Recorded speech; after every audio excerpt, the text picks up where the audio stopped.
C. Seperti kita ketahui bahwa negara Indonesia merupakan negara kepulauan. Artinya banyak pulau-pulau atau wilayah yang terpisah. Nah, tentu saja ini menjadi permasalahan kenapa? Karena tidak mungkin sama antara pulau yang besar dan pulau kecil.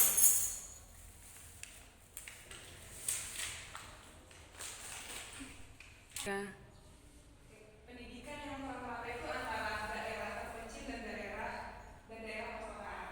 Mungkin saja itu karena susahnya akses, susahnya jaringan ataupun sarana-sarana itu pasti berbeda. Alhasil apa ya?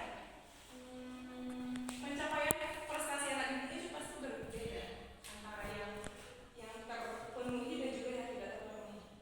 Nah, ini merupakan permasalahan pendidikan di negara kita ini. Selanjutnya adalah masalah penempatan guru. Hal ini pasti menjadi permasalahan karena banyak sekali guru yang ingin dia ditempatkan di tempat yang dekat dengan rumahnya, yang dekat dengan perkotaan. Kenapa? Tentu saja kalau dia ditempatkan di daerah terpencil, artinya itu dia harus jauh dari keluarganya ataupun harus berada di lingkungan baru juga. Itu merupakan beberapa permasalahan yang ada di dunia pendidikan Indonesia. Dari permasalahan tersebut ada hal yang dapat kita lakukan untuk mengatasi permasalahan tersebut. Salah satunya adalah melaksanakan pemerataan pendidikan. Pemerintah harus menyetarakan antara pendidikan di daerah perkotaan dan juga di daerah terpencil sekalipun. Dengan cara apa? Dengan cara memenuhi kebutuhan seperti prasarana di pendidikan tersebut, mulai dari akses, buku, dan juga alat pembelajaran lainnya. Selanjutnya adalah meningkatkan kesejahteraan guru. Seperti yang kita ketahui bahwa guru merupakan fondasi utama yang utama yang ada di dunia pendidikan kita. Dan kesejahteraan guru ini perlu kita perhatikan dengan cara apa? Yaitu memberikan kerja yang cukup dan juga penghasilan yang setimpal dengan apa yang dia berikan. Selanjutnya adalah meningkatkan mutu pendidikan. Artinya kita meningkatkan mutu pendidikan itu dengan cara menetapkan kurikulum yang sesuai dengan kebutuhan ataupun sesuai dengan apa yang sesuai dengan zaman yang telah terjadi. Dan yang terakhir adalah memenuhi kebutuhan. Dan selanjutnya adalah membuat program ekstrakurikuler. Nah, dengan melakukan ekstrakurikuler, motivasi belajar siswa itu akan meningkat, secara otomatis akan meningkat.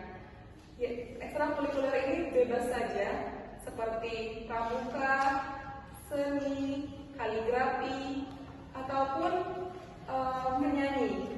Mungkin dengan memberikan ekstrakurikuler, siswa akan dapat mengembangkan prestasi ataupun bakat yang ada dalam dirinya, sehingga bakat-bakat tersebut menjadi prestasi yang dapat dia persembahkan. Mungkin itu saja yang akan saya sampaikan. Saya kembalikan kepada moderator. Baik, terima kasih kepada Ibu Samulia yang telah memaparkan materinya. Kepada audiens, di sini kami membuka sesi pertanyaan sebanyak 3 penanya. Kepada audiens dipersilakan untuk bertanya. Kepada Saudari Yuliani kami persilakan. Baik, di sini saya ingin bertanya kepada pemateri yang dimana pertanyaan saya yaitu kenapa perubahan kurikulum menjadi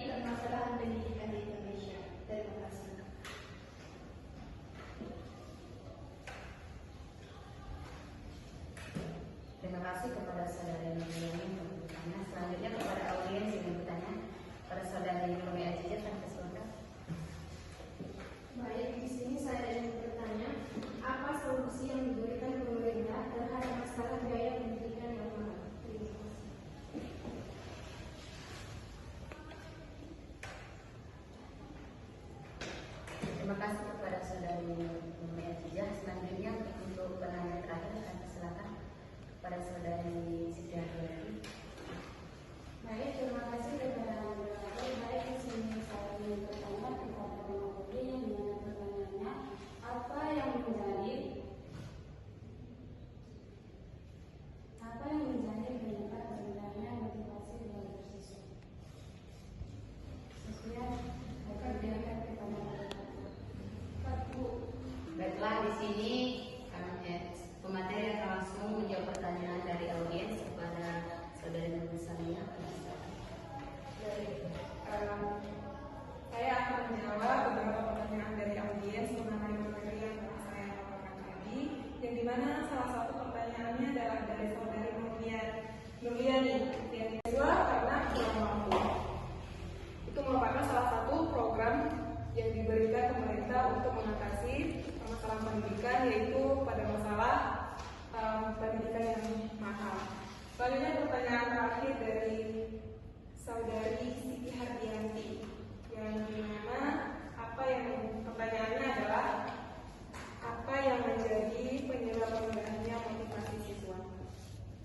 Motivasi, mungkin ini motivasi belajar siswa ya yang dibahas. Sebenarnya motivasi belajar ini berasal dari dalam diri siswanya sendiri. Tetapi dibalik apabila dia berbahagia, tapi ini tidak bisa dipaksakan juga. Tetapi kita bisa memberikan solusi kepada siswa yang mengalami motivasi belajar yang rendah. Contohnya memberikan dorongan ataupun semangat kepada siswa yang kurang bermotivasi. Selanjutnya mengurangi dia untuk tidak menggunakan gadgetnya di rumah. Artinya kita sebagai keluarganya juga harus memantau dia di dalam rumah. Jangan berikan dia handphone dalam waktu yang lama. Berikan dia secukupnya saja.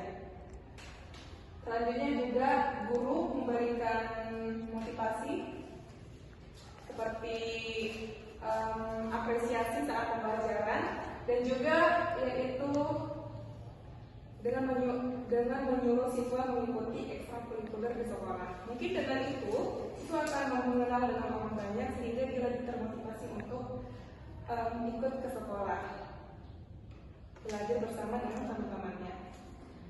Nah, mungkin itu saja yang dapat saya jawab dari pertanyaan-pertanyaan dari teman-teman. Saya kembalikan kepada moderator.